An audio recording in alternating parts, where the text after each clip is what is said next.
I want to just talk for a couple of minutes about kind of how ITIA came to be and our role that we play in helping advance the industry. So it was back in 2018. There were several of you in the room and several of our board members who were having lots of conversations about what the state is doing or isn't doing, or why aren't they doing this or that. And from those conversations really was, we need to do something about it, because the answer is state leaders, agency leaders, legislators, they don't know what issues your industry is facing if you don't tell them. And because, especially I think the nature of the tech industry with entrepreneurs head down building a business to be successful, to be profitable, etc., you're not thinking about legislation or regulations unless and until they're impacting your business primarily in a negative way. But so that is where this really came to be, and a group of folks decided to come together and form the Tech Association so that the tech industry would have a collective voice at the State House to essentially gather information like we are today, what things are impacting your companies, and how can we help make that better. And so that's the role that we play. I also want to point out, so as I mentioned, I'm the executive director. Molly Gillespie is here.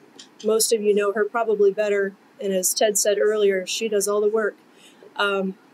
Molly really runs the day-to-day of the organization, and she definitely runs a lot of the policy development and then connects people. And so she's done a tremendous job planning this day. And so if you haven't already spoken with her, please do. But thank you, Molly. And then we also have Sabre Northam, who's new to the team.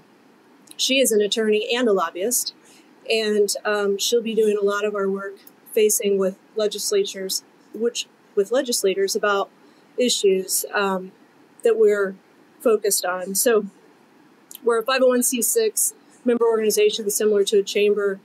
And again, the point is, every profession you can think of has a lobbyist at the State House, has someone who's working for them day in and day out, whether it's, nutritionists or doctors or bankers or manufacturers or hairdressers or nurses.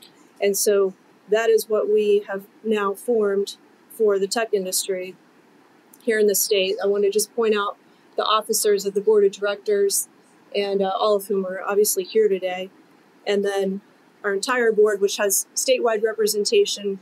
We certainly started in central Indiana and are working hard to grow across the state. So if you know of folks who are running companies outside central Indiana or here who aren't here today, please help us in reaching out and getting them involved. Because as I said, what we want to do is represent you and help make state government policy, regulation, etc., better for your companies so that we can continue to grow this ecosystem, so that we can attract the talent that we need to be successful, and so that companies have access to capital. And frankly, what I've found in the, 3 years now that we've been working on this is that legislators want to help. They want to be doing the right things for your companies. State leaders want to do that, but they need to know what are the challenges and how can they do it. And so part of our job is really speaking up for you and educating them on the issues so that they can figure out how to craft policy that will help us to be more successful. There's a couple points I just want to make. There's a saying that if you're not at the table, you're on the menu. And I think that is a situation that we have faced. And frankly, in 2019, during a budget session, the Senate came out with a proposed budget cut to the 21 fund, which is what fuels Elevate Ventures and all of that financing. And so we mobilized and started making calls, having meetings, et cetera, raising as much attention as we could, that we couldn't, that would be the last thing you want to do, is take money away from that which is fueling entrepreneurship and small businesses, which is the best source for net new jobs. So it's those kinds of things that we can do, but obviously we don't want to be reactive. We want to be proactive as much as possible.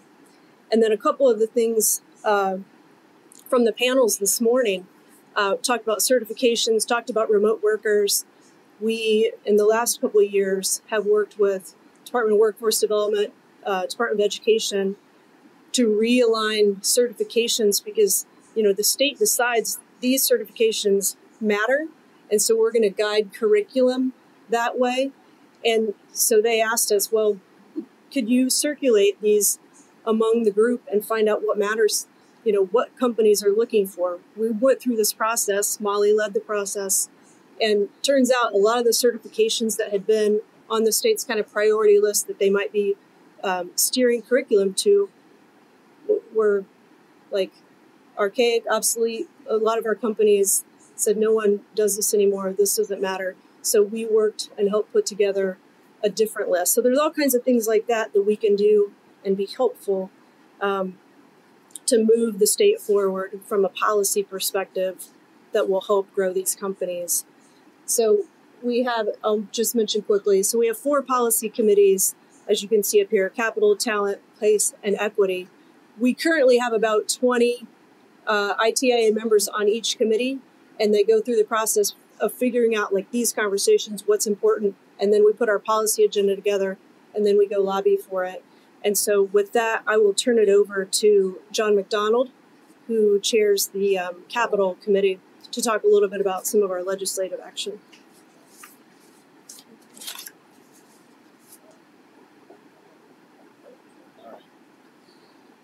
Hi.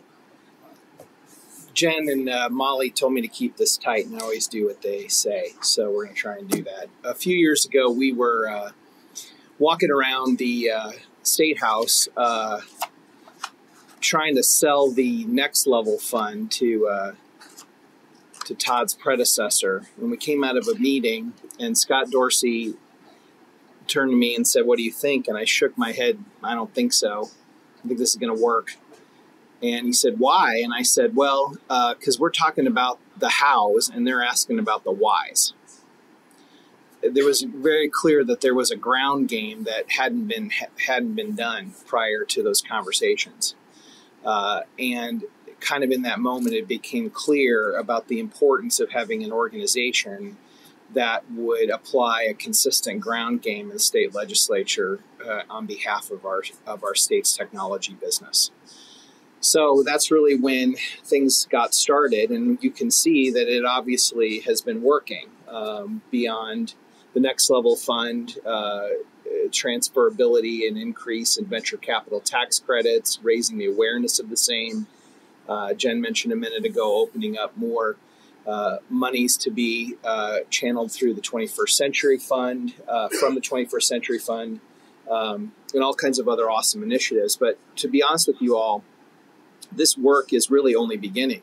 As was mentioned by David earlier today, we're 42nd in the percent of our population that works in startup companies. Now that's up from 44th last year, but 3 years ago we were 47th. So we've never really been out of the bottom 20% in states in regards to the percent of our population that works in startups. And we also know from the Kaufman Foundation, who does those rankings, that it's startup companies that are the only creators of new job slots in the American economy. There's a myth that it's small businesses that drive the American economy. It's actually new businesses. Existing businesses tend to create and destroy jobs at roughly the same rate, but new businesses only create them. So said more succinctly, no new startups, no new jobs. And if you're in the bottom 20% of that, you are not in a position of being able to replace the jobs that are naturally lost to automation in manufacturing, transportation, logistics, and agriculture. And it essentially means a long-term death sentence for Indiana if we don't do something about it. So the people in this room, by showing up today and being a part of this organization, have proven already with your feet that you care about this issue. So to give you a little preview of some of the things that we're going to be talking about in the upcoming legislative session, those are on the screen right now. I'll point at a couple of things.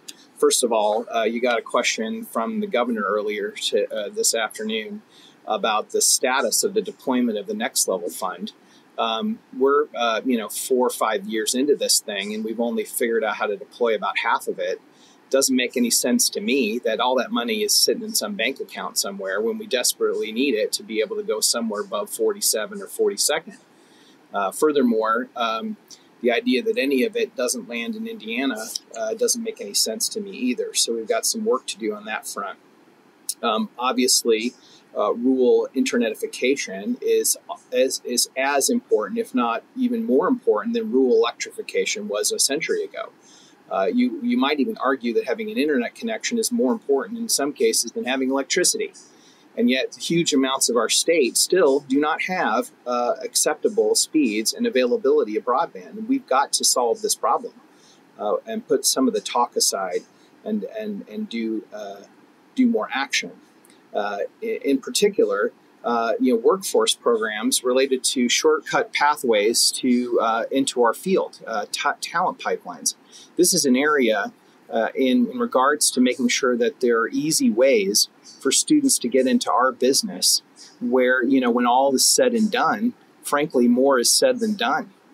We need to figure out how to change the vector of that if we don't want to continue to lose our kids to other states and other companies and other places when we desperately need them to stay here. So these committees that we put together around capital, talent, place, and inclusion are, I heard a minute ago Jen say that some 20 companies are on each. You all should be on one of these things. So if you're not on one of these committees, I would strongly request that you consider which one of these issues is important to you and get involved. We need your voice. Legislators need to hear from you. As Jen said a minute ago accurately, they want to understand. They want to hear your voice, and I would just strongly encourage you to take them up on that offer. So cool things we're working on, lots of progress already, but really in many ways the work has only just begun. So thanks for coming out today, and Jenna.